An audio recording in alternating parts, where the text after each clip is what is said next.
Going. I'm actually early by 2 minutes. The game today was gonna be at wait. Oh shit, I gotta reload. The game today was gonna be at 6:40, so I should just make sure things recording. Yeah? Yeah? Yeah, I think it's picking up. Oh, it is. Yeah. Okay. So, Jose Quintana versus Dinelson Lamet is the game today. And as I've said lately, Dinelson Lamet, I am very high on Dinelson Lamet in real life. He's on my fantasy team. I kept him as a last round keeper, which might have been unnecessary because I think I was probably higher on him than anyone else, but I didn't want to risk just not taking him. I was unsure how everyone else felt about him. I'm assuming I liked him more than most people did. But, yeah. So, we're gonna go to the game. It's 6:40. Let's start the game. Oh no! Hap injured himself before arriving at the market. He could still play, but long-term injury is a risk. Ooh, that means it can.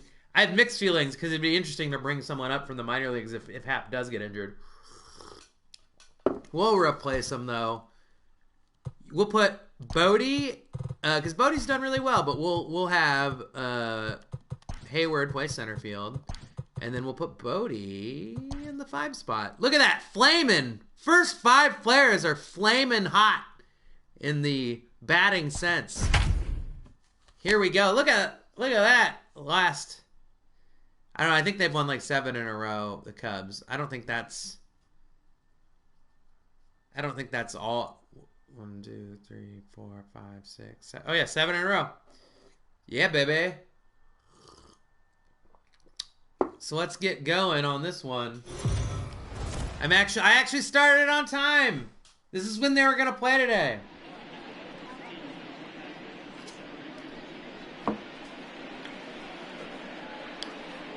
Padres 11-10 versus the Central leading Chicago Cubs at 17-5. Baez is getting into it. Look at that. He's getting into it. And it was like Rizzo was doing sprints. They're all just stretching out, doing calisthenics, getting ready to play. My hair's all fluffed up. Sorry. I have a comb. I have a comb. Oh, man. I'm just going to do that. Yep, that looks good. Ha ha. Yeah, we'll just go like that for now. I'm going to put a hat on here. Yeah. Let's put a hat on instead of this biz.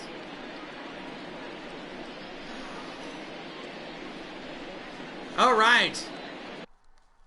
Changing the team select so that it's some AI on AI action. Strike 1. They give the inside pitch to Jose Quintana.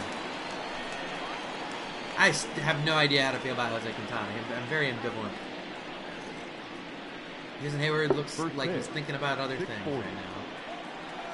Perhaps the world that we live in. Pop-up should be caught by Schwarber, and it is.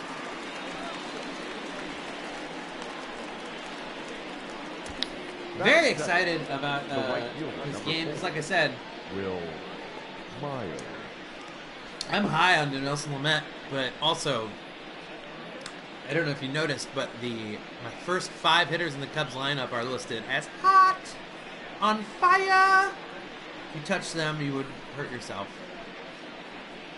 Unless you are immune. Unless you are a Dungeons & Dragons character who has some sort of spell that makes you immune, or perhaps you're Daenerys Targaryen. All right, 1 down. 0-0 pitch to Will Myers. And that's way gone. right away.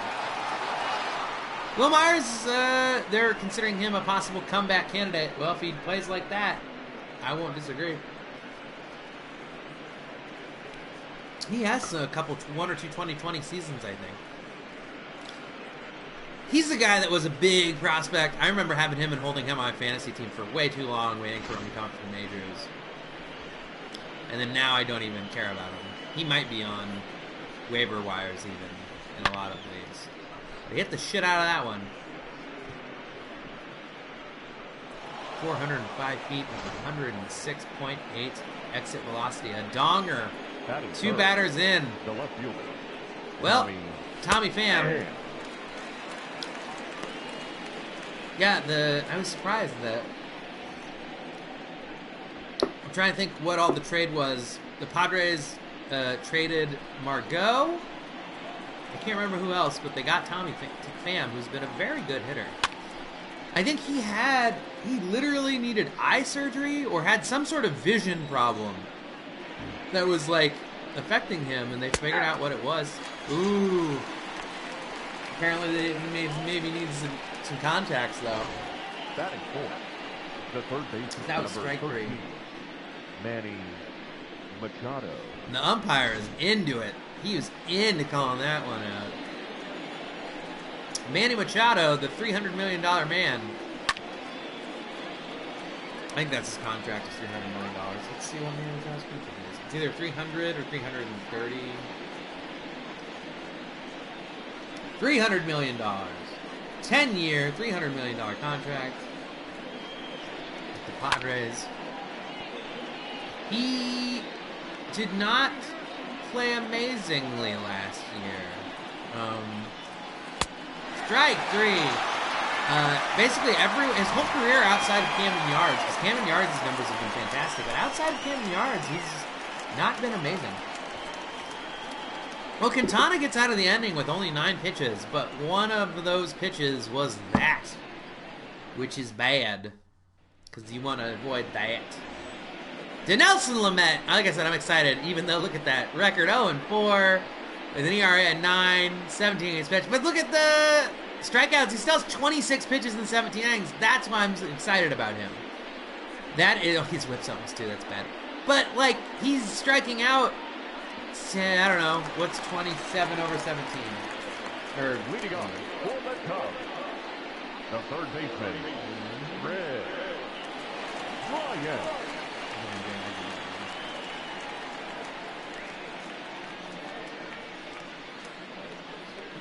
I forget how to do the numbers for that.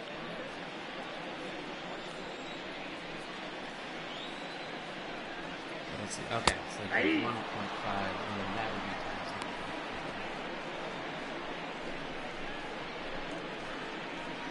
9. That's 27 over 17. That's 14.29 Ks per 9, I think. I could be wrong on the math I did there. I'm not sure.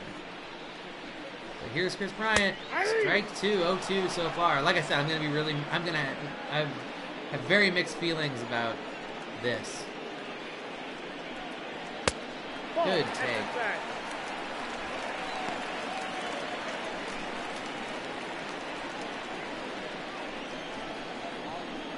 One-two count to Chris Bryant.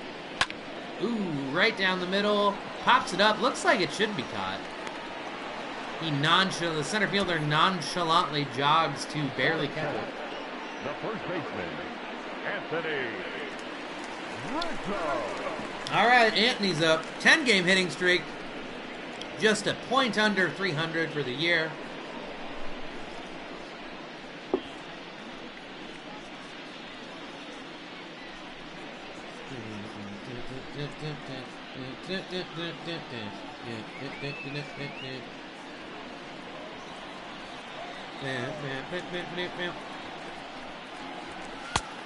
Outside corner. 1-0. What do you know?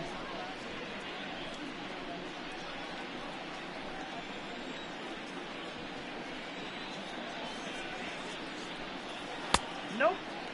Or was it offensive? 2-0. said, walks have been a little bit of an issue. His whip is just a shade under 2. Ooh, Rizzo puts a charge into it, but once again, nonchalantly caught over the shoulder by Tommy Pham this time. But, yeah, he's given up a lot of hits. A decent amount of walks, but a lot of hits if he's given up a walk in a little over half of the innings.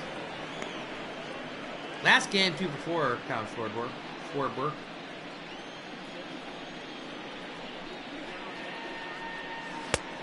One ball, inside. one strike. One strike. Pitch number 9 coming in. Ooh, opposite field. That's going to be at least a double. If it settles in the very corner, is he going to try and go 3? No. I feel like in reality, with the shift like that, and it settled like in the very, very corner of Wrigley, that there would be a good chance he would get a triple.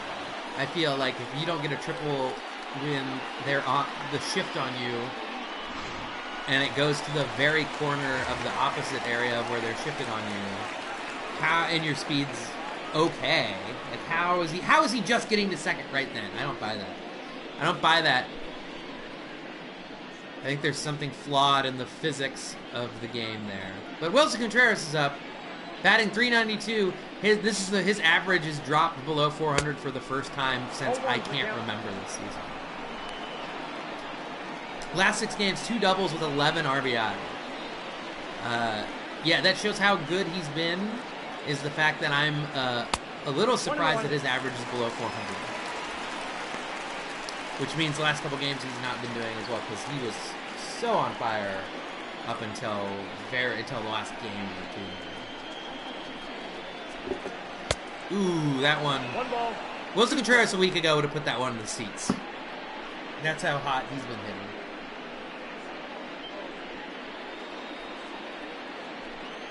The 1-2 pitch to Wilson. Here comes. Ah! And I guess it does a week ago and right now, he also puts that one in the seats. A 2-run homer for Contreras. His 11th of the year already. Golly, donger alert. Donger alert. Is Nancy there? Nancy's not there, I don't think. I was going to have Nancy do my... going to be doing my highlights sometimes while I'm streaming. So that way I don't have to search for it later. But Wilson Contreras gives the Cubs the lead.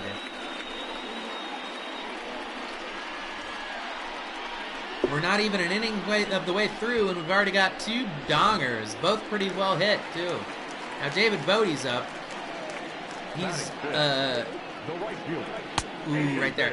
He's been playing well enough where he's trying to prove that he should maybe be an everyday player. They might have to start, yeah, we might have to get inventive where maybe Kipnis or Hap maybe loses their everyday role. That would mean Hayward would have to move over to center more. And then, so it would hurt defensively somewhat because, but Hap hasn't had a great arm in center. I've been very lackluster throws, especially when they've been important from the outfield. Oh, Bodie down the line. It's gonna be a single.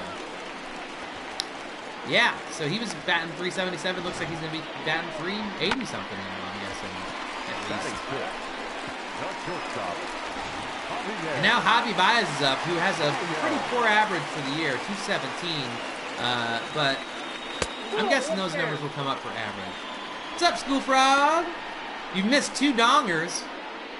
We're only in the first inning, but there's been 2 dongers already, and they were both pretty well hit.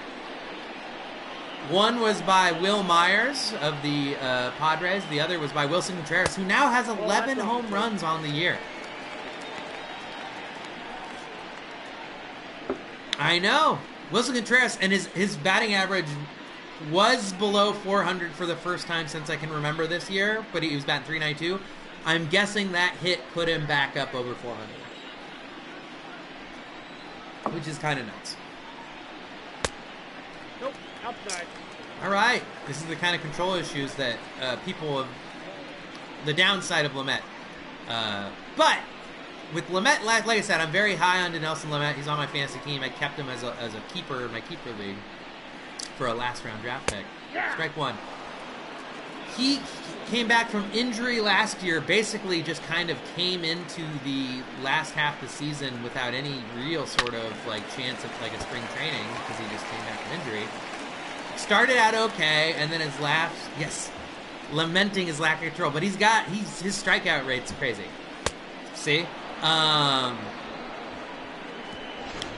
But his last like hold on, I want to look this up. His last like 4 or 5 starts,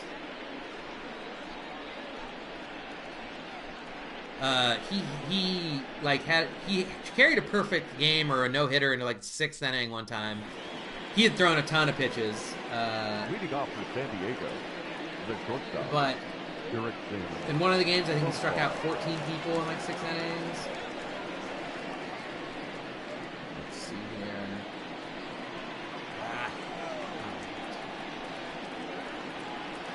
Strike one. I wonder if it'll show me his. Yeah, okay.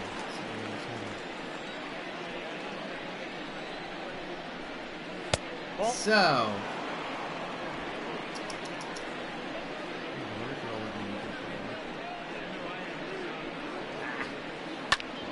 Pop up to Jason Hayward. He settles under it.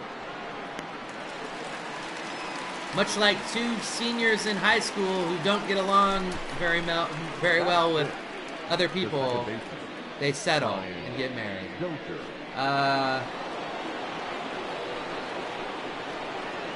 So, yeah, Lamet's stats last year, he had a 4.07 ERA, but he had 105 strikeouts in 73 innings with a 1.26 whip.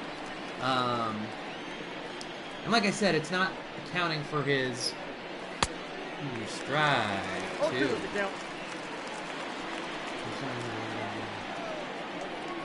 I wish I could find the numbers, because this is last, like, 4 or 5 starts. Crazy.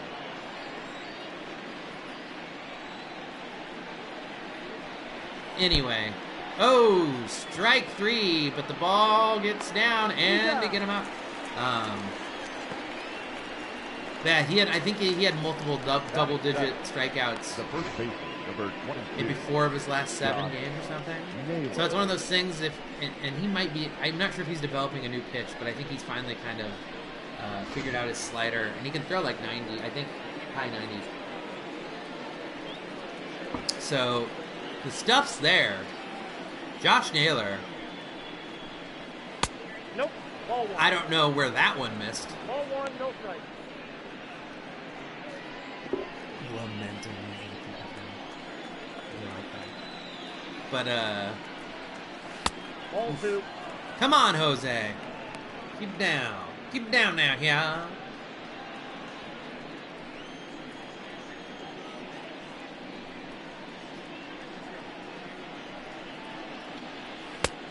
Rio to Josh Naylor. I don't know if I like that, especially when a better hitter. Well, I always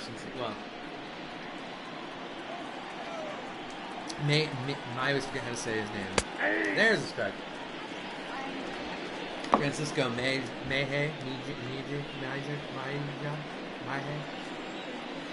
Anyway, he's on deck, and he could be really good too. If I hadn't have, I got Wilson Contreras in my fantasy league draft way too early this year, but I could have got this guy, and I think he has the makings of being real good. The problem is that the Padres' other catcher is really good defensively, so they're kind of trying to figure out what they want to do with Oh, straight up in the air. I think that's going to be a third out, and it is. To the bottom of the second we go. Wilson Contreras says, gosh, I'm just doing it all. I'm hitting dongers. I'm catching cans of corn just straight up in the air. Nope. Hayward, Kipnis, and Quintana coming up. 7, 8, 9. Old Jay Hay batting 264 on the year. Dinelson Lamet's already at pitch 24. 862 OPS, that's pretty good. Any OPS over 800 I think is okay. OPS is one that I don't, that I know a little bit. Like I know over 9's pretty good. I know over 1 is really good. Like really good. And then anything over like, I'm not sure if how many people will get over a 1-1 on a season. I remember looking at Barry Bonds in his like best seasons. His OPS was like 1.3, which is insane. That's when his like on base percentage was like 6. Because he's just getting intentionally. He got intentionally walked like 120 times one season or something like that. It's crazy. Oh, hits right into the shift. He's out. See, I didn't even know that they shifted really well. Hayward. Like, I didn't realize he was that much of a player. Unless he's not, and the games just did it wrong. But I don't know. Jason Kipnis is up. Former... Is he on the Braves or the Indians? The Indians is who he played for before. I feel like he had some decent years too. Let's take a look at his numbers when he. Like, I feel like I know his name well enough where he was impressive at one point. Yeah, in 2016 when the Cubs won the World Series, Jason Kipnis hit 23 home runs and had 15 stolen bases. Wow, he used to be real fast. He had 30 in 2012. He had 14 home runs with 31 stolen bases. He hit over 300 one year. 3 balls, no strikes. His numbers are kind of all over the place on him. Like, he's impressive in certain categories in certain years. Ooh. Takes on the low in that corner. But yeah, in 2015, he batted over 300 with a 372 on base percentage.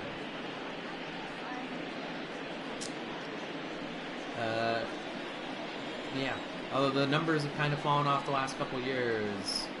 But the power is still a little bit there. He had 18 home runs, followed by 17 home runs last year. Takes the walk, that's good. And his OBP has kind of been falling too. He was, I don't think that the Cubs paid very much for him, so that's fine. Jose Quintana, oh, they're assuming he's going to bunt him over. That would be the assumption here. Yep. And he popped it up. Will it be caught? It is. Ooh, no, he barely gets enough to drop. If he would have caught it, he would have been able to throw it back. Here's the other crazy thing about bunting. The infield. Let's say that there was only one out, and like the bases were loaded, and it went way up. When you bunt, the infield fly rule is not applicable. So you could if you're the pitcher, you could be like, oh, I'm going to catch it. And you could let it drop and then go for like a double play at 4 seconds. Because you can't have an infield fly rule on a bunt. Inside, ball 1. That's a stat I like to bring up as much as I can because I find it really interesting. And I feel like most people don't know that.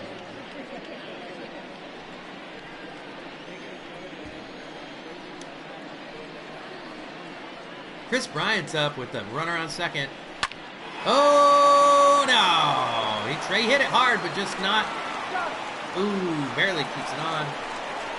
And Dinelson Lamet gets out of a jam. That wasn't a huge jam. That was a little jam. It was a little jam.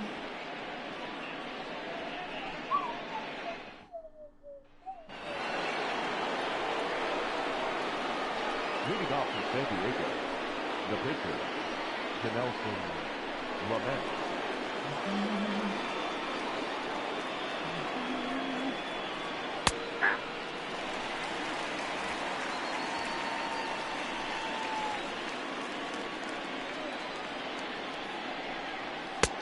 1-1.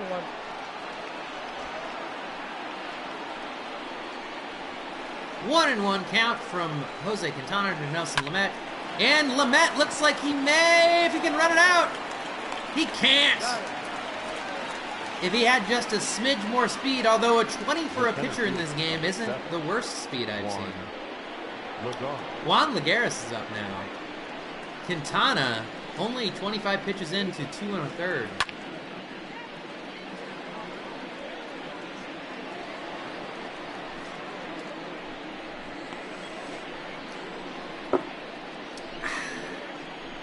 Got far too much coffee today. I kind of want, I have 2 cookies left. I have 2 soft, chewy cookies left. I might go to the store later. Ooh, that's going to be a hit.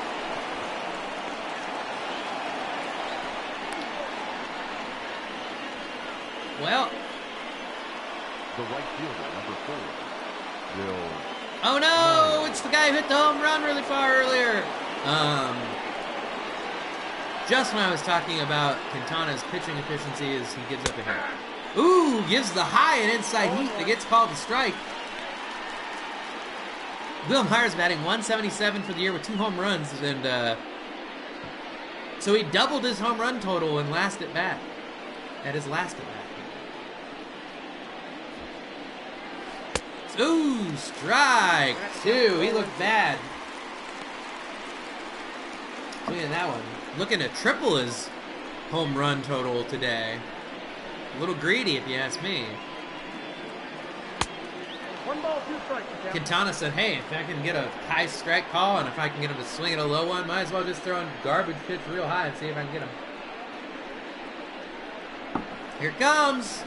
Strike 3 on the inside. Would not have been called a strike, pretty sure, but it's his 4th strikeout. Q's 4th strikeout of the day. Now back, the left fielder. I said something about efficiency earlier. That's also, to have that many strikeouts and only throw 32 pitches so far is pretty good, too. Yeah. We'll see what happens here. Too high. Tommy Pham with a strikeout on the first, but those is pretty good numbers so far. 272, 337 on base percentage. It's above average. And right up the middle.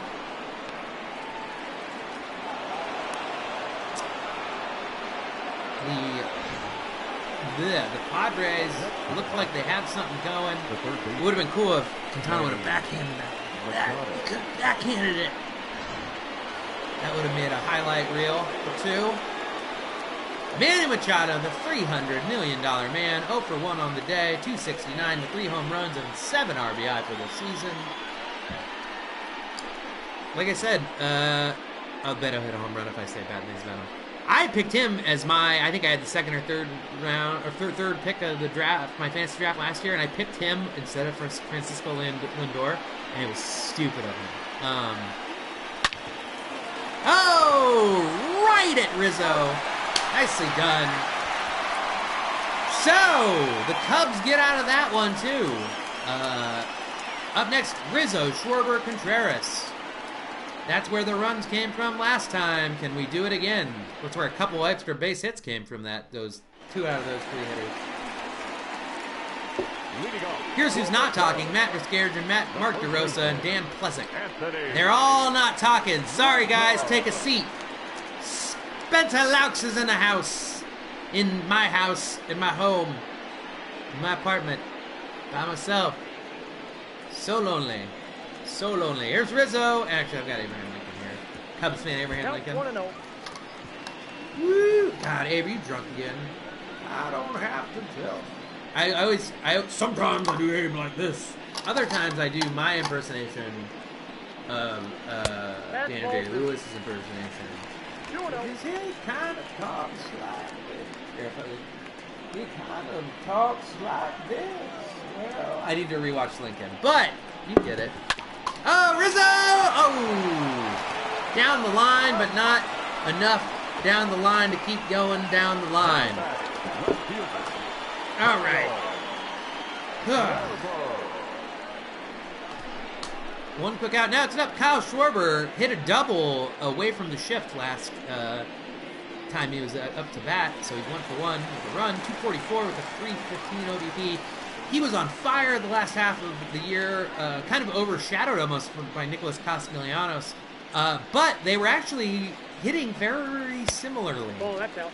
Even though Castellanos was getting much of the praise.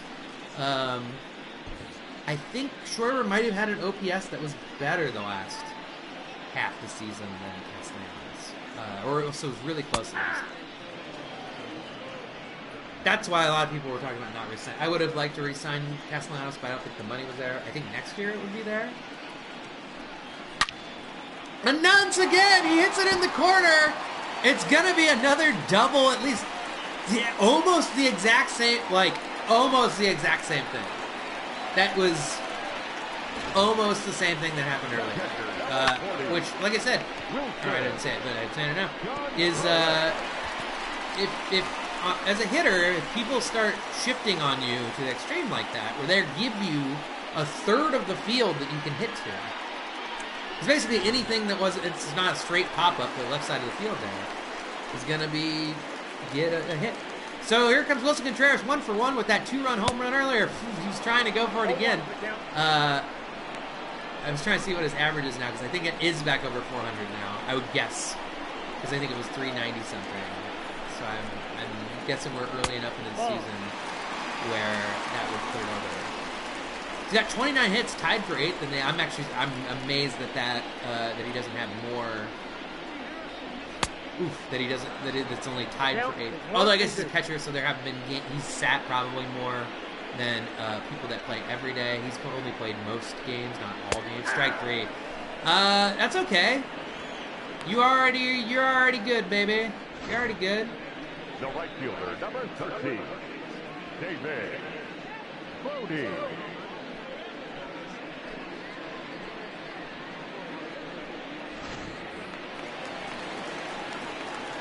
All right, here comes David Bodie. He had a single down the right field line earlier. Let's see if he can replicate that. I mean, I'm cool with any decent single here. We'll have a good chance. He's batting .389 with 4 home runs, 11 RBI. Like I said, he could be earning himself a spot on the everyday roster here.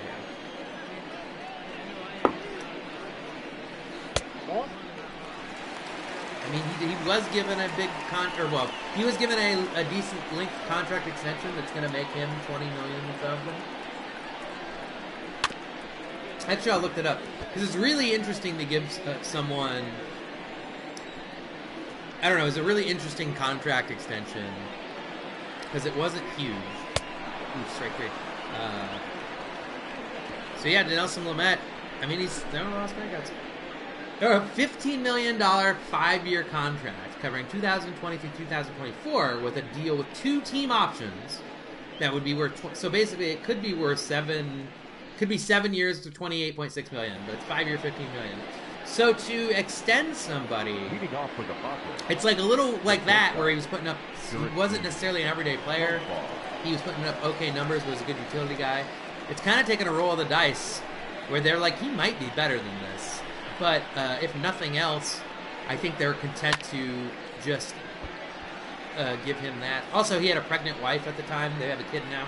But I think he was more than happy to just to just take a payday.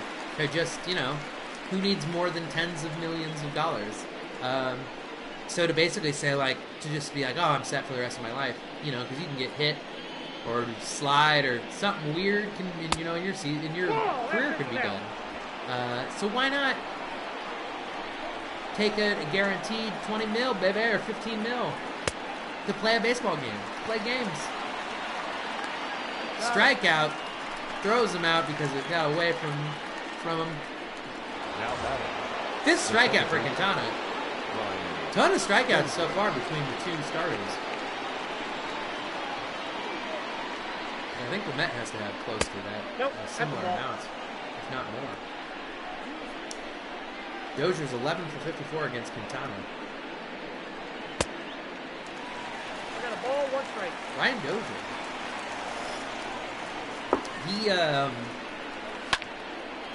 he was kind of crazy for a while with the Twins, where he kept on having seasons where the second half of the season where he would hit like 20 something. Like this, for some reason, the second half of the season he just kept hitting a ton of home runs, like high, but went out.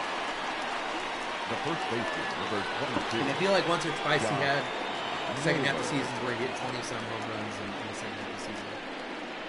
Josh Naylor's up.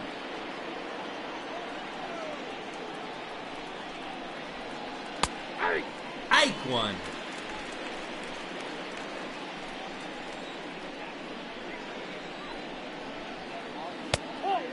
Ball.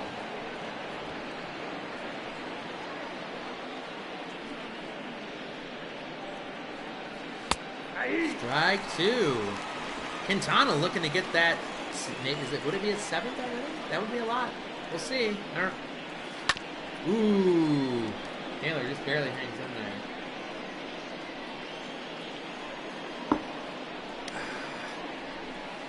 Strike 3.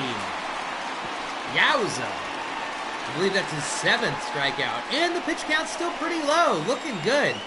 So, yeah, Baez, Hayward, and Kipnis coming up 6, 7, 8. Let's see what happens. Lamet. Oh, it's Heidi Watney. Haven't seen you in a while, Heidi. I feel like I can almost hear what she's saying sometimes. But I can't. And it's showing Rizzo in the on-deck circle. That's wrong. He's not on deck. He was flat, like, that's a glitch in the game. He's not. There's no reason for him to be on deck. He's like 7 batters away from being Leading up for the club. Not shortstop. or like 5, 4, 6, 6. He's the second batter in run, batter 6. 1-0. So.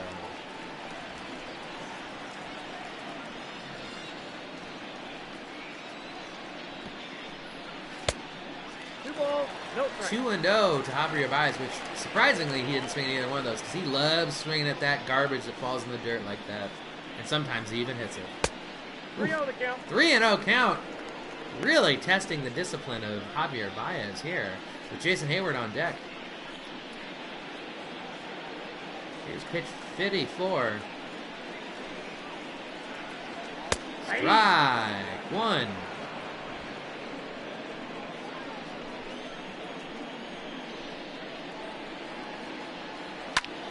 Ooh, rips it down the line. Strike 2.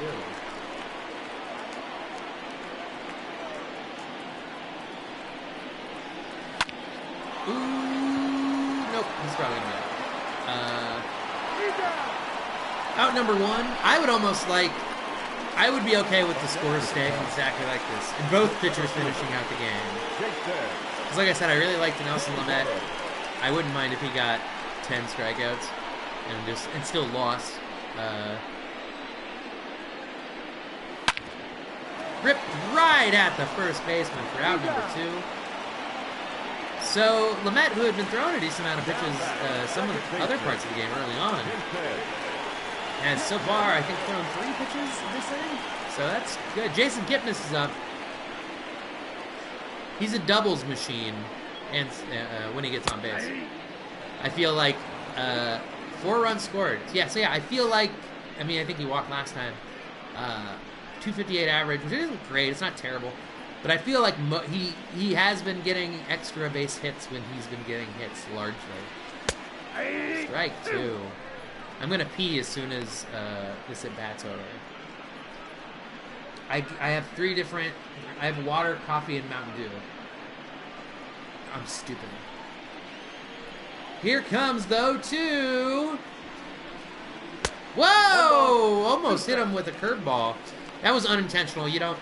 when you're down by 1 and you have a batter 0-2, you don't try and hit him in the face with a breaking ball. I mean, you don't try and hit him in the face at all, but especially with that. No ill intent there.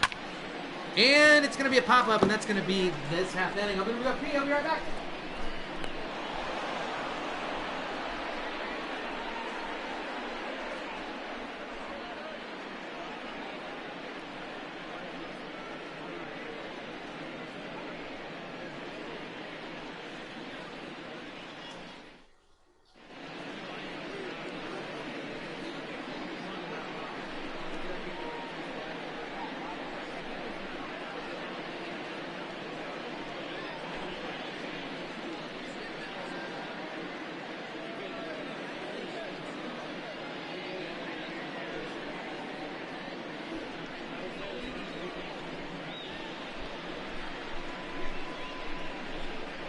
All right.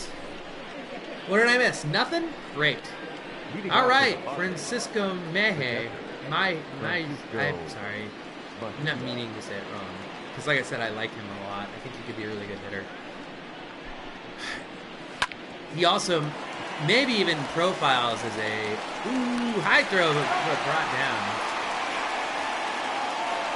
If he ever gets traded to an American League team, he might even end up being good. Dinelson Lamet's up now.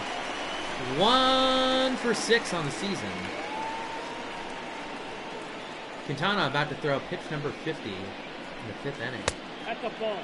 Ball high. Ball 1, no strike.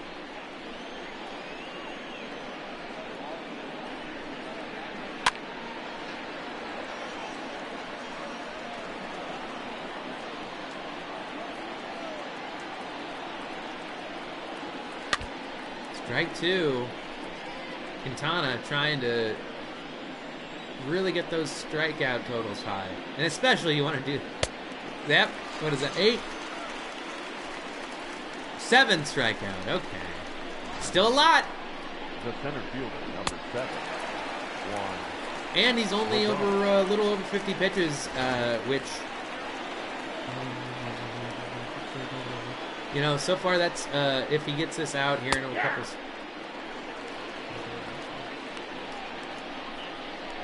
If he gets it out here, he'd be averaging 11 pitches an inning, which at that, he could complete the game with 99 pitches. But we'll see. Ooh. Juan Lagares, signed out of the Dominican Republic. Strike 3.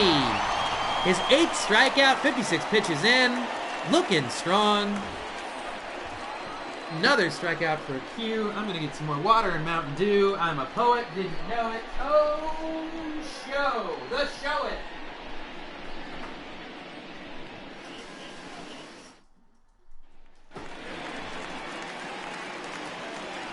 Leading off for the Cubs, the pitcher, Jose Quintana.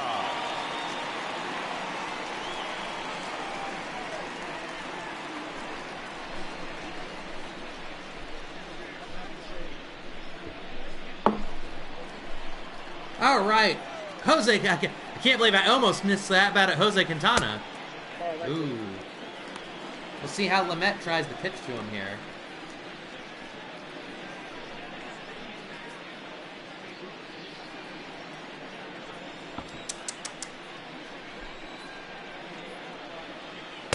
Strike 1. Ball 1 strike.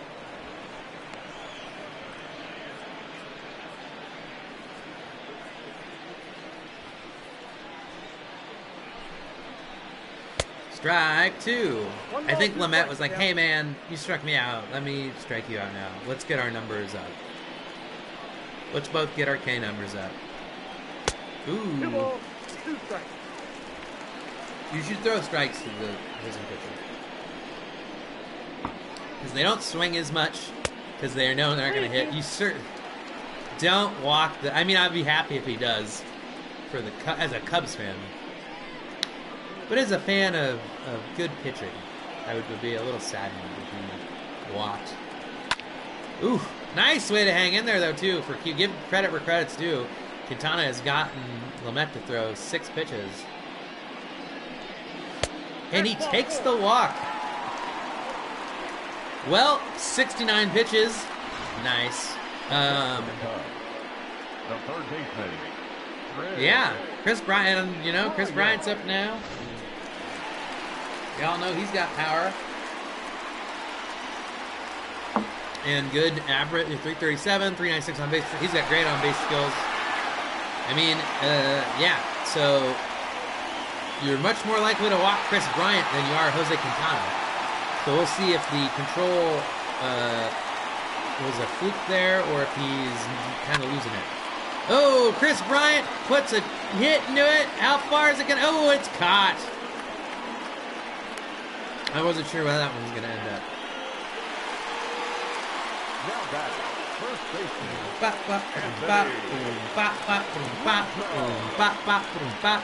Anthony Rizzo. Pitch number 71. Ooh.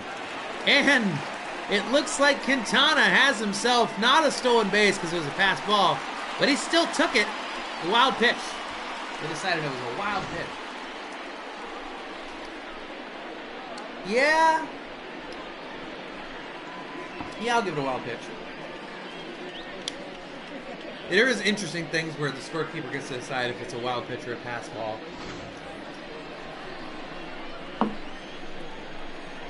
I won't say that was borderline, but yeah, I would have given it a wild pitch. If it hits the dirt in front of him, then... Well, Dinelson's, like I said, it's kind of starting to fall apart here with his control, it appears. There's the 97-mile-per-hour fastball. Whoa, 2-1 pitch. I almost said 2-1 pitch to Anthony Rizzo. 2-2 pitch. 2-2. Here comes pitch number 75, and get down.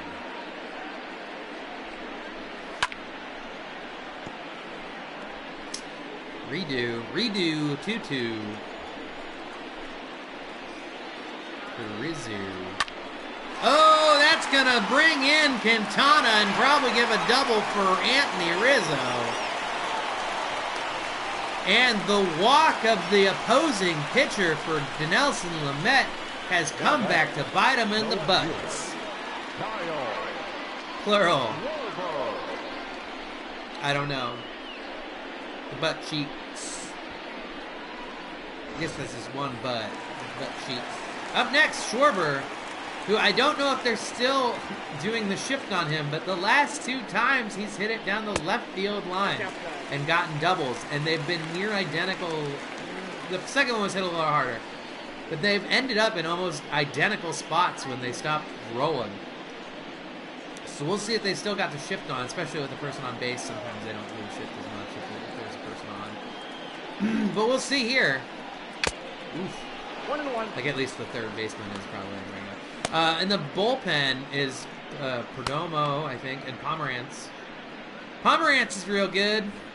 He is a person who was a starter for a very long time. He was playing for the Red Sox before. Now he's kind of a long... Oh, I think that has a chance. Schwarber says, you know what, doubles are fun and all, but I'd rather have a home run. And the bullpen does some dancing. Yeah, Lamet's going to be taken out of the game here, I would assume. I'm guessing Pomerantz. Pomerantz has been fantastic as like a 2-inning guy out of the bullpen. Because his strikeout's always been good. And he's got pretty hard stuff, but I think he's had arm issues. So I think they just started being like, let's only use you for 2 to 3 innings at a time. He's been really good. Wow, they're going to let Lamet go. I'm guessing maybe the bullpen is not won yet, I guess. Wilson Contreras is up 1 for 2 with a 2-run home run in the first. He was going to be the player of the game, but now with Schwarber's 2 doubles and a home run, looking like that's going to be him. Unless Contreras hits another home run here to be close, I would say.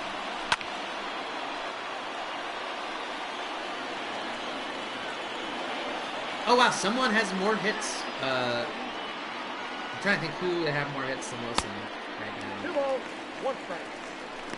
Maybe Bryant? I guess Bryant's been the leadoff guy, so that makes the most sense, and he's batting 3-something too. And he plays every day, pretty much every day. So I guess it'll be Bryant. Oh wow.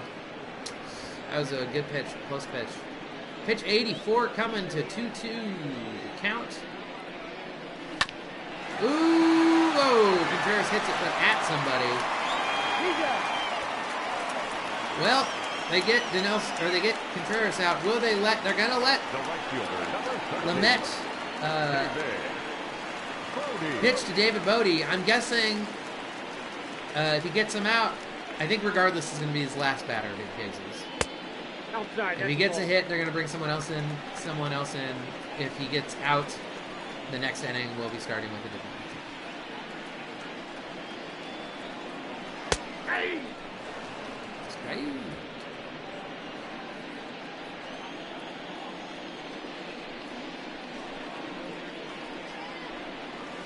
Ooh, wow.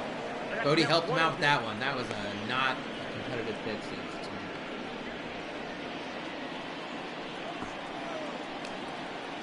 Here's the 1-2. 2-2 count to David Bodie.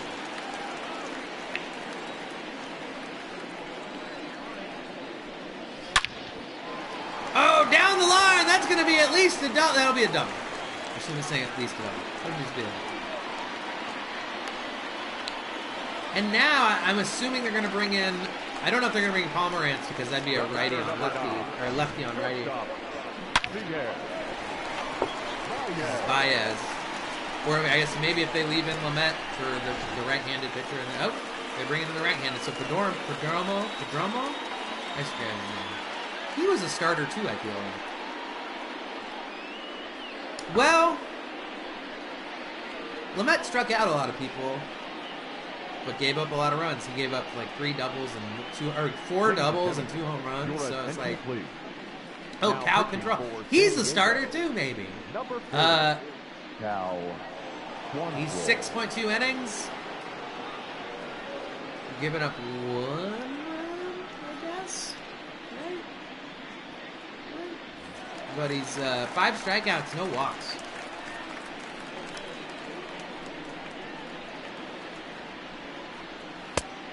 Ooh, ball 1.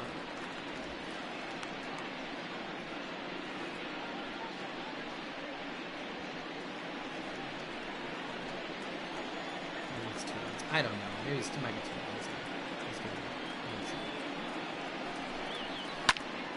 Ooh, Javier Baez hits it down in Bartman territory, and foul. I should say Bartman territory is foul.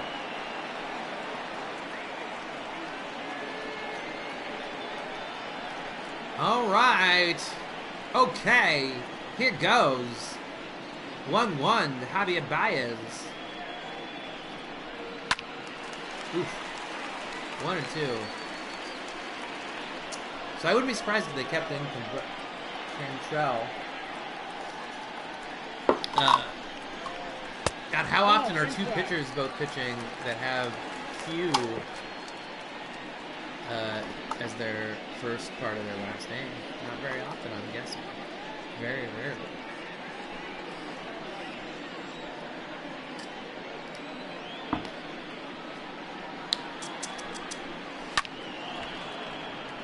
Well, Hobby's really hanging in there. Listen to that. 2-2. 5 pitches in to the at-bat. Here's pitch number 6. He holds off. With Jason Hayward on deck.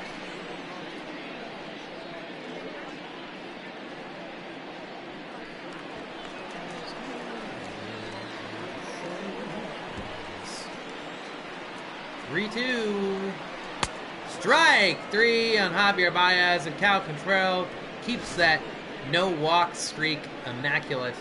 But Kyle Schwarber delivers a 2-run homer after Anthony Rizzo delivered a 1-run double, I believe.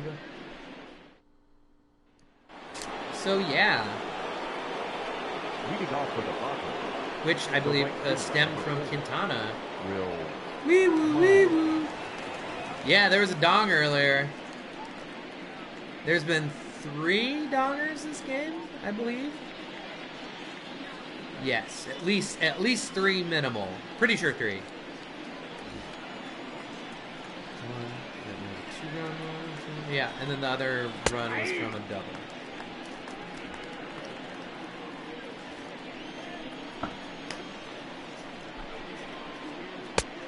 Nope, outside.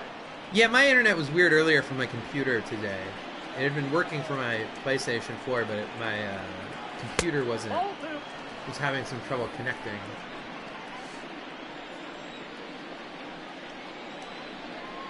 Two 2-1 to Will Myers. Okay. Will Myers, the sole person who's really knocked the shit out of the ball today on Quintana. But also, I think he's got it out. Oh, and he also popped it up. I don't think that one has the distance. Jason Kipnis brings it in. Out number 1. to start the sixth, the bottom of the sixth for the Cubs. Quintana looking good. 7 or 8 strikeouts. Tommy Pham's up. Like I said, he's a very good player all around. He was playing for the Rays. He played for the Cardinals, I believe, before that. He's one of those guys that... Oh, that should have been a strike. He's one of those guys where once he was given a chance to play every day, started playing really well, I think. And then, yeah. He's definitely... I don't know what his age... I think he's starting to get a little... Not old, but, like, close. The clock always starts ticking for people's age. I'm guessing he's around 30. Let's see. He's 32, okay. Yeah, he's getting older. Count is 1 and 2. That's about the age when he's gonna probably not have light up the steals board. Oh, right to Kyle Schwarber, out number 2.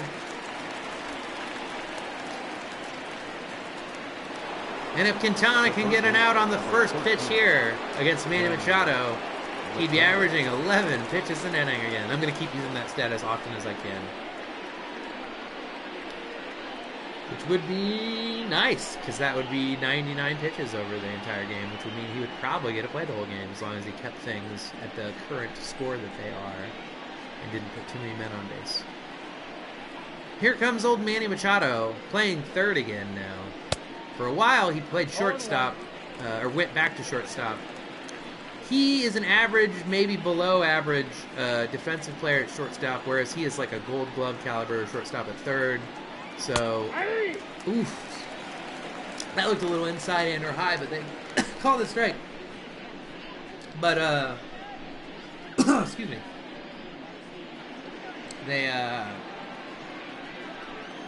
Yeah, they made him, they brought up Fernando Tatis Jr. last year. 1 ball, 2 And, strikes. and Machado agreed to go over to back to third. Which I think was fair. I think that's cool of him to not be a baby about playing third and to allow a young, and Fernando Tatis Jr. was a very exciting player to watch. Batted over 300, had power, had speed, was a really crazy base runner, did some cool plays. There was one or two really cool plays at home.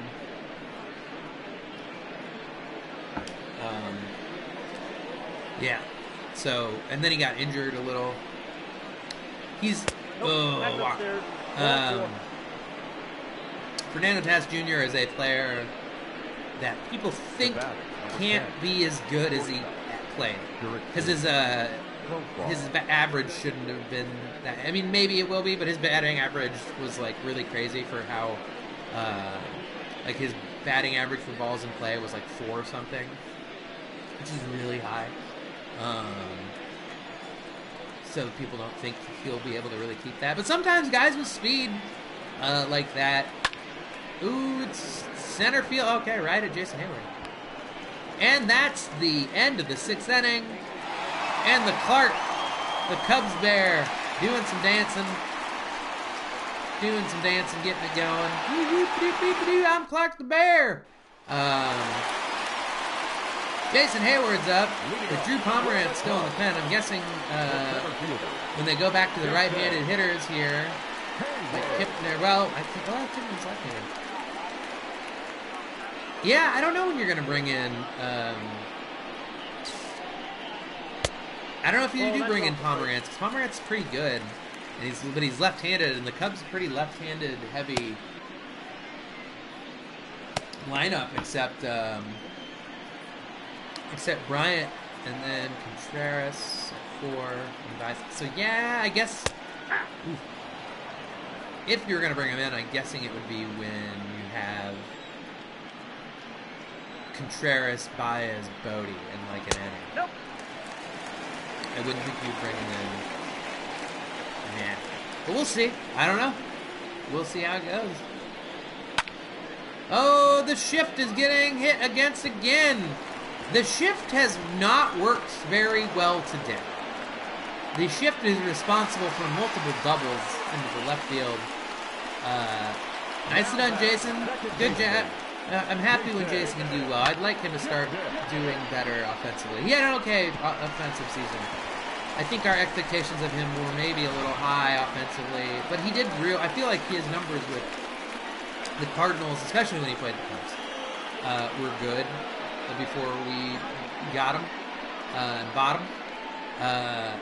And one of those years, he hit like 28 home runs with the Braves, so like it wasn't crazy to think that maybe at Wrigley, where home runs happen a lot, that he could hit that many.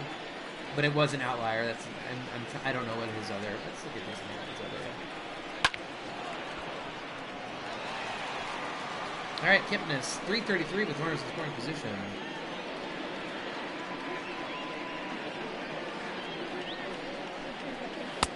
Nice eye. All right, Jason Hayward, baseball reference.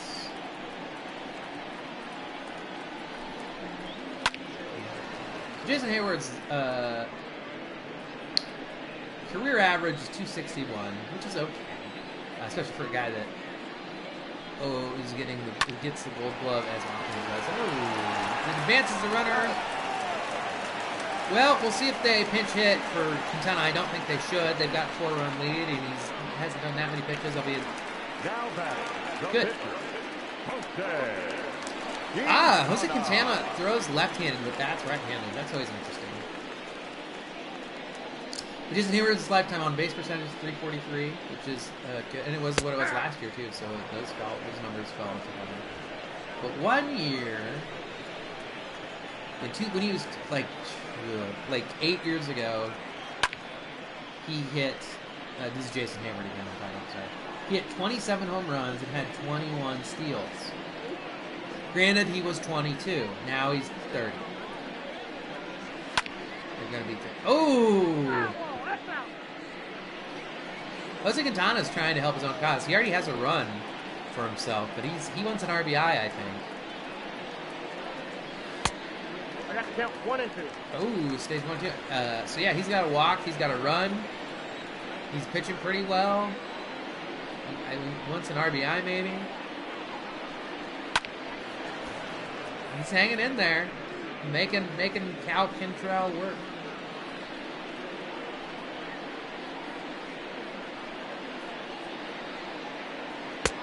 Oh, that's off the plate. Ball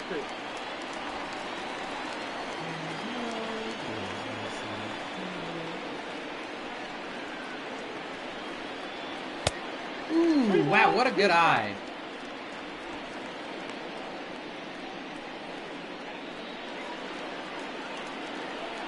Yeah, Jason Hayward, his offensive numbers. Ooh, strike 3. His offensive numbers when he was real young. Like his first season, he batted .277 with a .393 OBP with 18 home runs and 11 stolen bases. Yeah, I feel like it's kind of strange that a lot of times your prime years are often supposedly supposed to be when you're 26 to 28. Count 1-0. But that is not the case for him. So I don't know.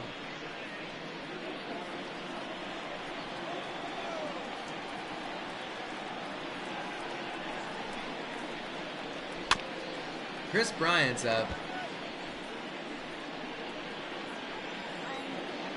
They say he's 3 for 4 against Cal. That's pretty good numbers. I'll take them numbers. Count 2-1. 2-1. Count.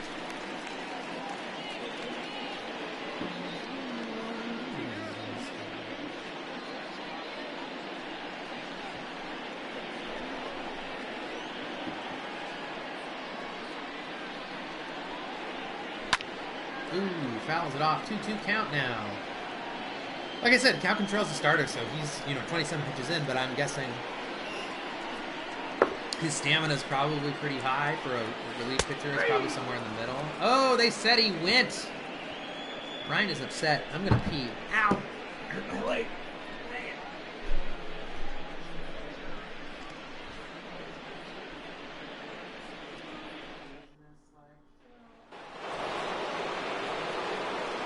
Leading off for the Padres, the second baseman, Ryan Joseph.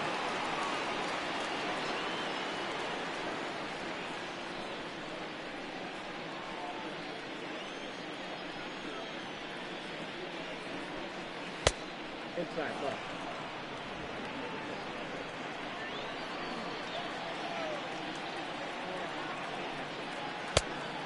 Two balls, no strikes.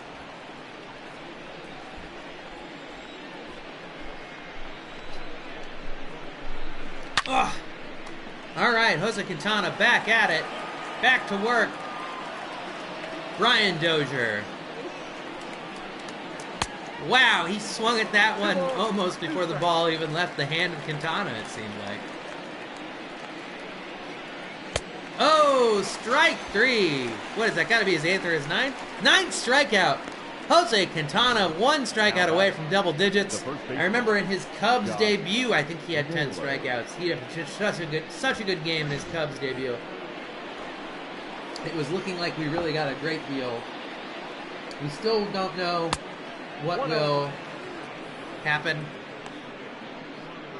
As far I kind of do. I think that the White Sox won that trade because I think Dylan Cease is going to be good. Eli Jimenez is going to hit 40 or 50 home runs someday. Oof.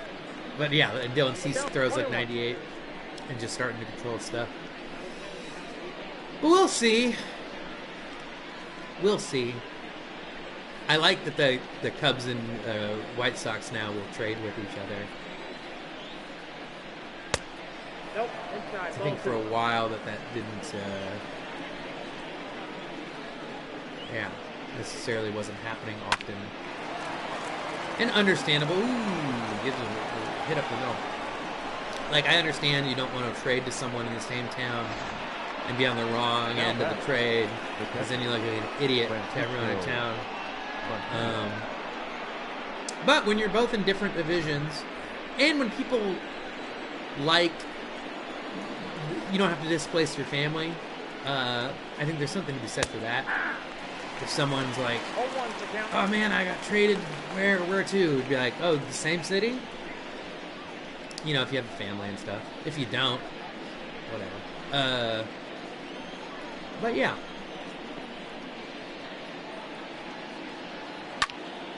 Ooh. Turns 1, barehanded, turns 2, gets Q out of the inning. Only 83 pitches into the 7th. Not quite 11 pitches per inning, but a little bit more, but that's okay. Still pretty darn good. Into the bottom of the 7th with Anthony Rizzo. Drew Pomerantz still in the pen. Like I said, I'm guessing Drew Pomerantz comes in against Contreras and will go against those hitters. But we'll see. That would be the 3rd batter in this inning. Or will be, should be. Assumably it will be.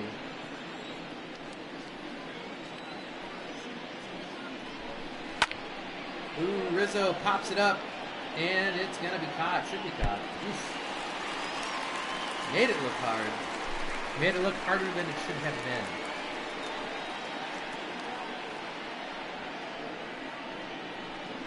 Ball 1. 1 ball, 2 strikes down.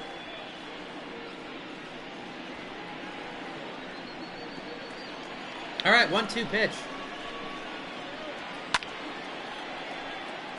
Oh, keeps it going. Keeps it going. Ooh. Seems like a high one. Yeah, Control's got to be getting a little tired, so, like I said, he's probably going to be the next 2 batters are going to be the last. 2-2. One way or another.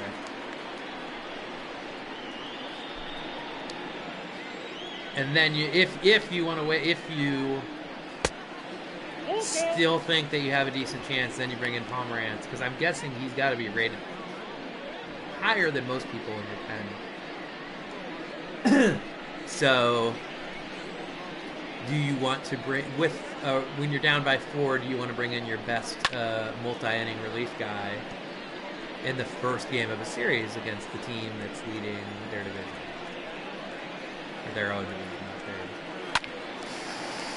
That one's popped up too. So he hung in there, but it looks like it's going to be out number 2. Now I'm assuming Pomerantz will come in against Wilson Contreras. We'll see. If I was going to use him, it would be now. Oh, never mind. Schwarber is. It's my bad. I'm dumb. I mean, after Schwarber. That first at bat was that Rizzo at bat was so long that I thought it was the second one.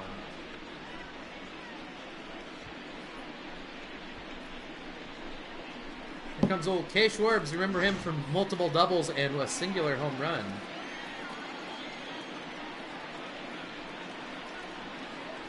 Ball. Ball one, no strike.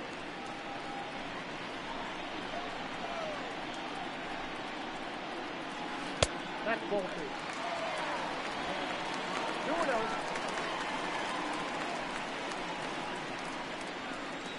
Two-0 count to Kyle Schwarber, who presumably is the last person that Cantrell is going to pitch to. 3-0. Schwarber 3 for 3 on the day, looking to solidify his player of the game status here. Oh, it's deep, but is it gonna get down? It doesn't. Well, Wilson Contreras coming up. Like I said, remember this home run? His 11th of the year. He's got to be close to leading the league in home runs. It's crazy to me that he was in hits that he was tied for 8th. But I guess it's because he doesn't play every day. He just plays most days. But they're leaving in Cantrell. All right. I'm a big idiot.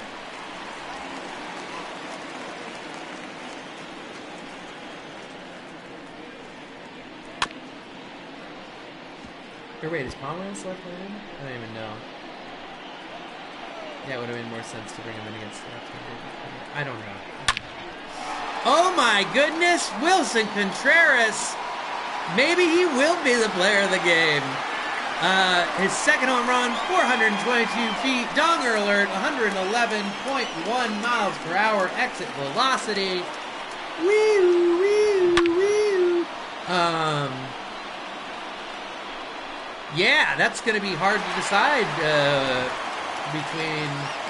And even if Quintana continues to pitch, if Quintana finishes out the game, you got 3 people that could all be, you know, you get double-digit strikeouts, 1 run, and do a complete game. There's a good chance you get the Player of the Game award there, too. Heck yeah, Donger. 1 ball, 1 strike. Well, Cantrell is upset that he didn't get the takeout probably when I thought he was going to. 1 strike. 2-1 to Bodie. He's 2 for 3 on the day.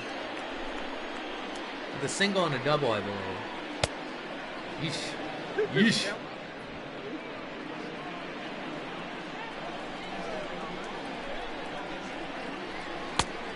Count 3-2 pitch. Count. Now. It's 2-2 pitch. 3-2 count. Javier Baez on deck.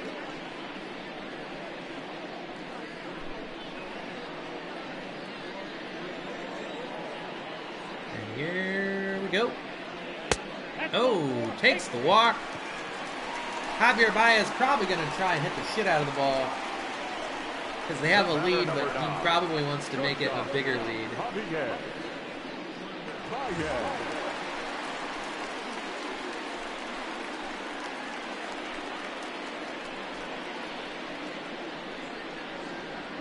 Javier Baez.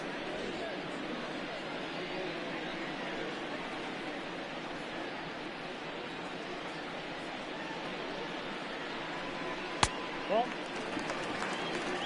Count 1-0.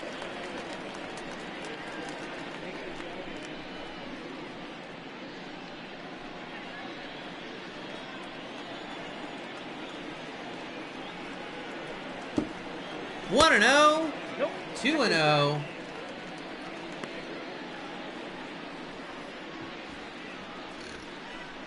I think Javier Baez is going to swing really hard at this one, wherever it is. That's my guess. He's going to go for a donger here. Super hard swing. Super hard.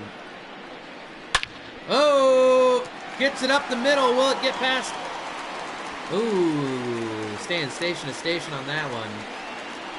Still hit it real hard, though. Up next for the Cubs, the center fielder, And now the center fielder is up.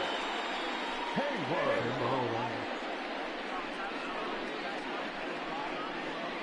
Ooh, are they going to bring in Pomerantz? Pomerantz has been warming up in the bullpen for, like, innings. He changes for Drew San Diego. Pomerantz, here he comes. And batting in the eighth spot. Yeah, look at those numbers. Drew Pomerantz is good. Drew. Now catching and batting 9. Yeah, he's averaging a strikeout an inning. His ERA is 1 point. Whatever. He's already pitched 17 innings, which for a relief pitcher this far into the season is a lot. Like, he's almost pitching an inning a game. Or just, yeah, I guess there's 22 games for them. 21 games. This is the 22nd game. So he's, pitching more games than not, or else he's pitching long amounts of innings when he does come in. 1-1.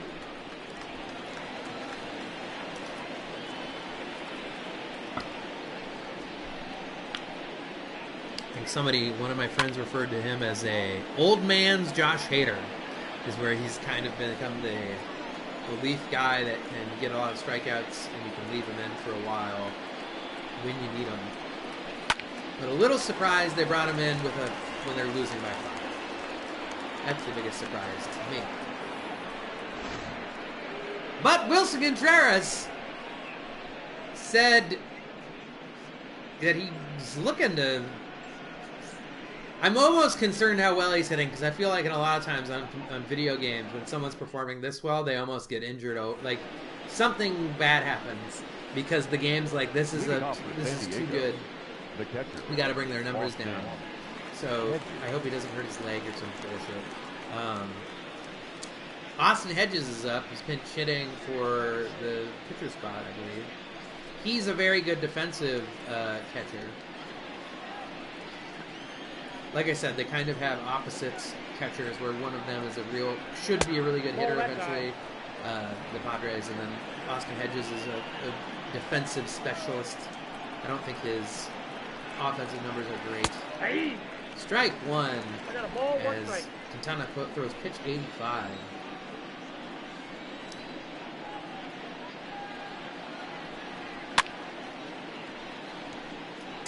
All right. It's going to be real interesting to see if they pinch hit for Jose Quintana next inning. Assuming he gets through this. If he's sub 100 pitches, and the hitting spot for him will come up. If he's sub 100 pitches and I think he's 1 strikeout away from double-digit strikeouts if he isn't already. Ooh, that was a good pitch. I think you allow him to finish. I think you reward that, especially, like I said, if he's able to enter the 9th with less than 100 pitches pitched. 2 strikes. 64 strikes to 26 balls. That's good. That's very good. That's like a 70%, 70-ish% strike rate, I believe. I'm just doing made-up numbers there. Josh Schwarber's doing who threw the beach ball on the field, people? Come on, you animals. Ooh, that was a good pitch, too. He didn't swing it, but it was a good pitch. Doesn't mean to be a strike to be a good pitch. In fact, some of the best pitches are ones that aren't in the strike zone. Because a lot of times... he's starting to get a little shouldery. I don't know what his energy level actually looks like. Ooh! Give it to him! Darn it. I really wanted them to give that to him. It would be really cool if he got to 10 Ks here. Like I said, I don't think he's going to. Alright, that's okay too. Jeez. As long as they got him out, which they barely did. Will Myers, once again, he's 1 for 3. He's the only person to really I mean, the Padres had one or two other chances in the early innings where they put a couple guys on base, but Will Myers is the only one to really knock the ball. He's the second, it was either the second or the third pitch of the game, maybe even. I could be wrong, but he put a knock into it. His numbers overall this season, not good. Batting sub 200. His OPS is 540. Ball one, no strike.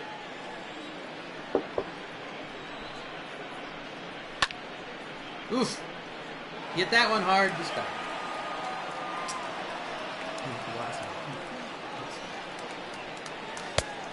Oh, that's just out. Well, pitch 97.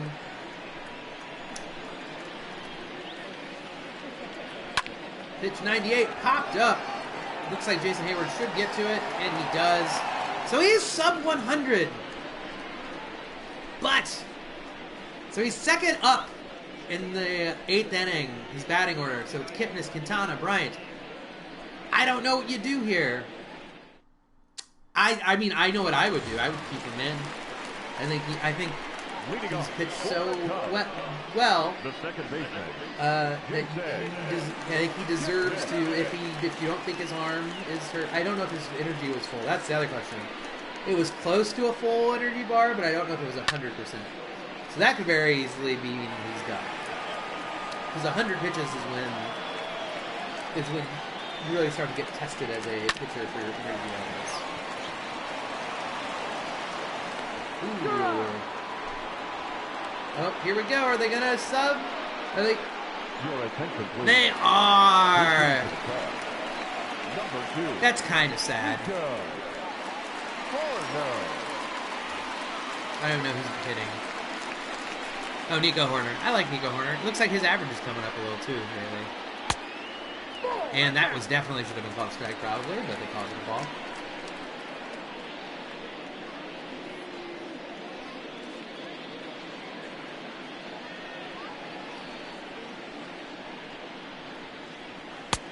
Ball, that's outside.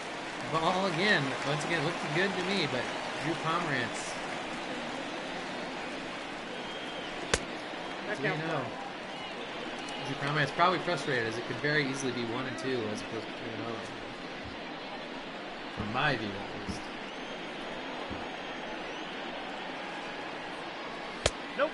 Ball 4.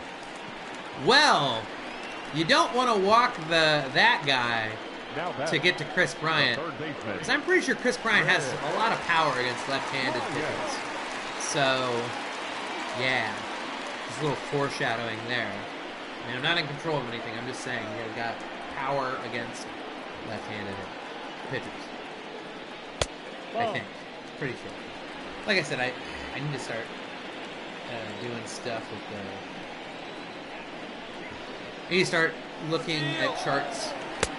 Oh, wow. Horner goes, steals. Questionable in steal with a 5-run lead in the 8th inning, but I'm kind of okay with it. It's not too.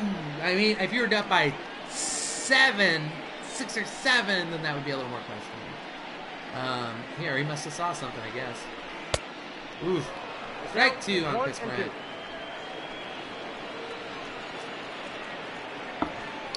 The 1-2 pitch. Oh, that was inside. But to be fair to Pomerantz, they didn't give him a couple on the outside or there.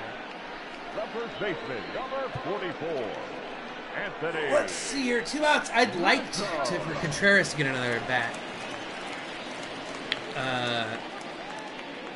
Yeah, so if Rizzo and Schwarber both get up, then Contreras would also, if as long as they got on base or got a hit, That's the ball. then Contreras Count could get 1-0. one more at bat. Which, like I said, it'll be interesting to see who they give the player of the game for. Because, is it more impressive to have 2 doubles and a home run or 2 home runs? Also, Contreras hit the go-ahead home run, and the Cubs have not relinquished the lead since then. So a lot of times you give whoever had the go-ahead RBI will get the nod there. I'm interested to see what the game will decide.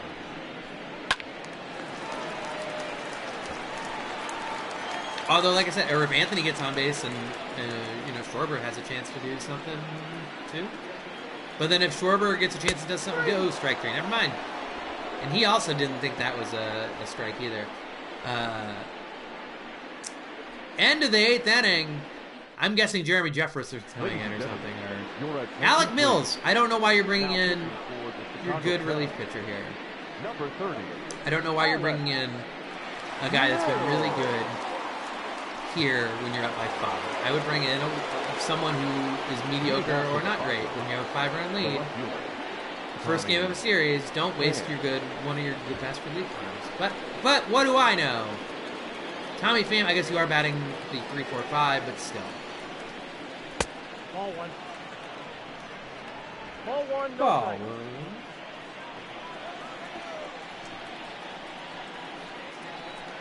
Here it comes.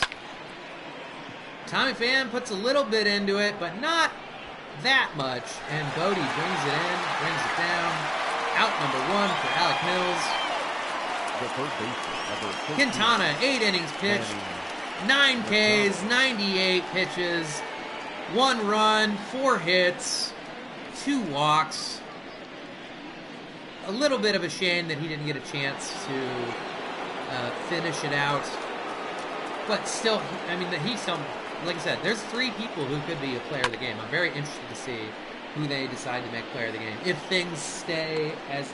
things stand where they are right now, presuming the Cubs don't fuck up this 5-run lead in the bottom of the 9th, or top of the 9th, with 1 man out. But you never know.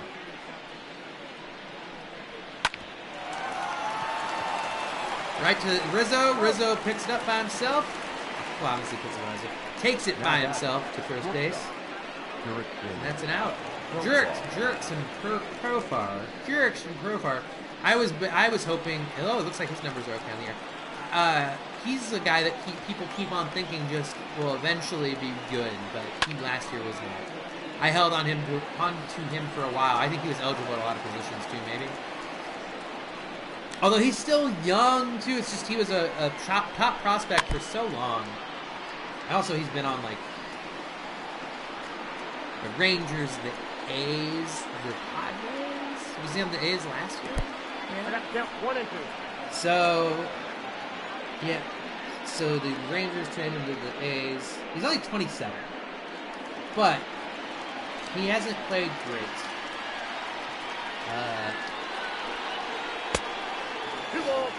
He does have 1,600 around there at bats in the major leagues with 52 home runs, 234 batting average. That's not great because they thought he'd be better, I think. 24 stolen bases and 315 on base percentage. So that's an okay amount of home runs. And then let's see what the numbers were last year. Sorry, this is 3-2. This is almost done. Oh, ball 4, making it interesting. So the last 2 years, he has hit 20 home runs and had 9 and 10 steals. Last year's batting average was 218. The year before was 254. Yeah, so he's someone who maybe, could put it all together here and figure it out.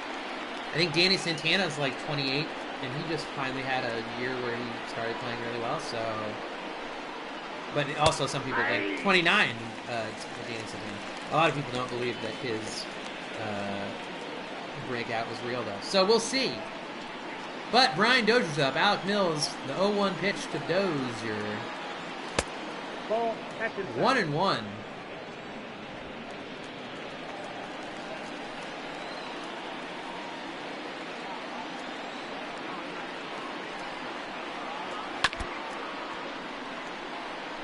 I think you should get a stat for mopping up. There should be a mop-up stat. Because it's just, you don't get a win, you don't get a save, you don't get a... I don't even think you get a hold here for necessarily. There should be a thing that's like mop-up. How many mop-ups? Or I guess mop-up sometimes can imply 2 different things. It's like if you're ahead of someone by a lot or if you're losing by a lot. Just like, all right, I'll take care of this. I think a lot of times it's maybe used as a when you're losing term.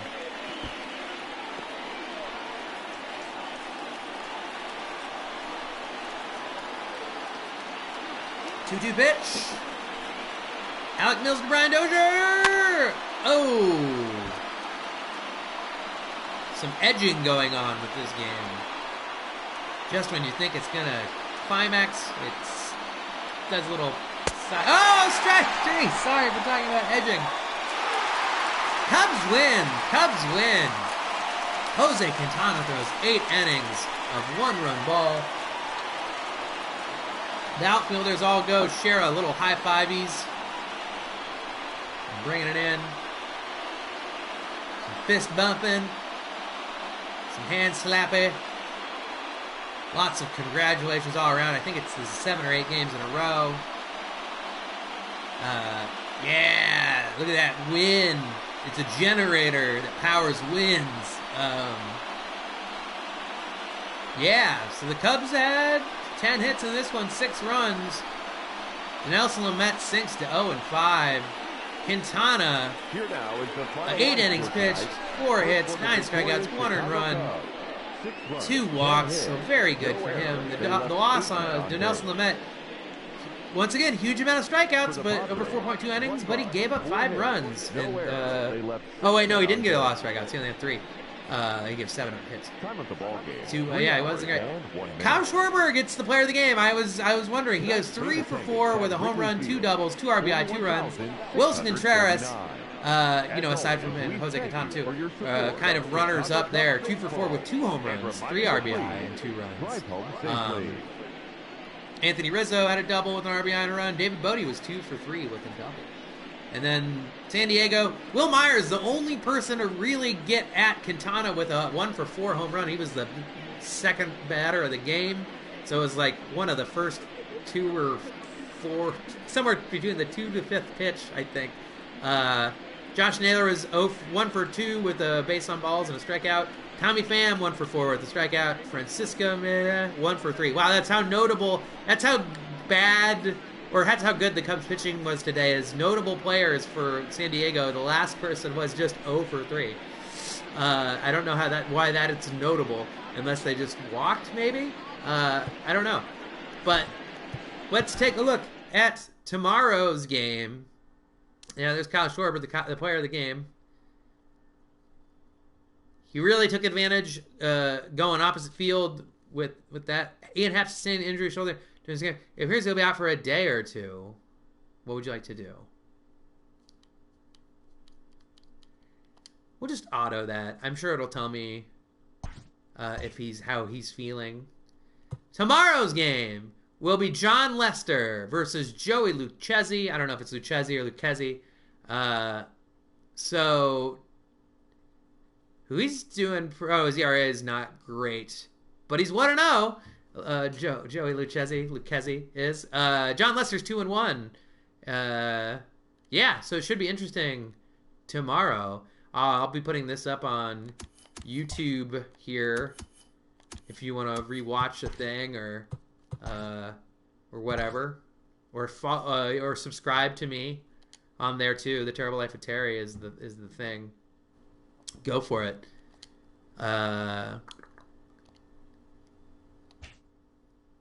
Yeah, thank you all for watching. I hope you enjoyed things. Have a good evening, and I'll see you tomorrow.